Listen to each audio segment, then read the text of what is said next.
The Pearl is the tallest, most advanced building in the world. You've built a vertical city, but you've brought with it every single safety and security challenge that I could think of. We thought this floor was empty. So did I.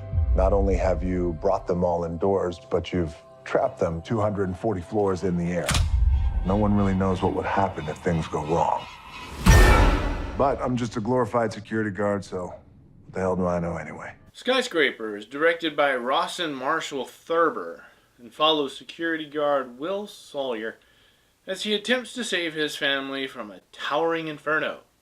So right from the get-go, people were comparing this to the 1988 movie Die Hard, starring Bruce Willis and Alan Rickman. The reality is that while Die Hard and Skyscraper both take place in tall buildings, that's about where the similarities end. Will Sawyer is former military, special forces, former FBI, hostage rescue, turned security guard after an incident that went bad and left him an amputee. Will's family is Sarah, Georgia, and Henry Sawyer, played by Neve Campbell, McKenna Roberts, and Noah Cottrell, respectively. On the recommendation of his friend Ben, played by Pablo Schreiber, Will is hired as a consultant to assess the safety and security of the fictional skyscraper known as the Pearl.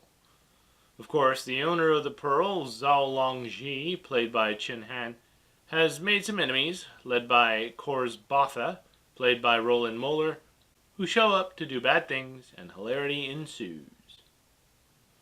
While most of the movie's major plot points and action scenes are ruined by the trailers, there are a few things that didn't make it into the trailers, but they can be seen coming from a mile away.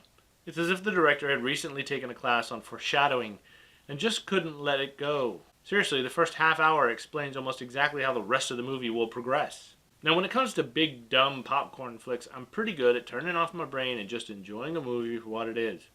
And for the most part, that worked with Skyscraper.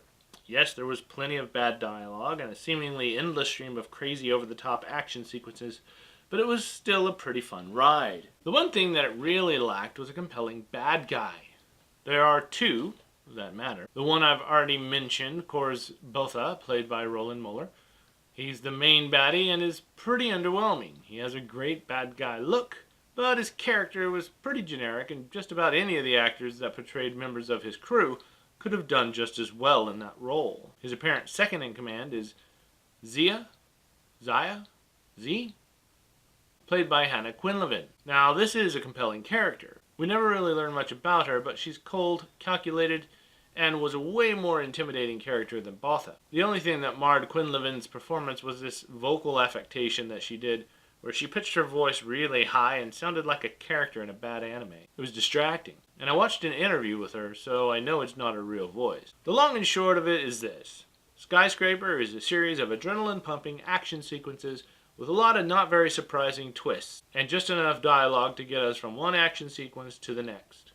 The action is fun, but the characters are paper thin, and the plot is so forgettable that A, you forget that certain characters even exist until they show back up on the screen, and B, you forget why all this is happening in the first place. So it's fun, but forgettable. I'm going to give it 2.5 out of 5 stars. It's good as a just something to do late night watch, provided you didn't have to pay for it. Anyway, that'll do for now. Have you seen Skyscraper yet? What is your favorite Dwayne Johnson movie?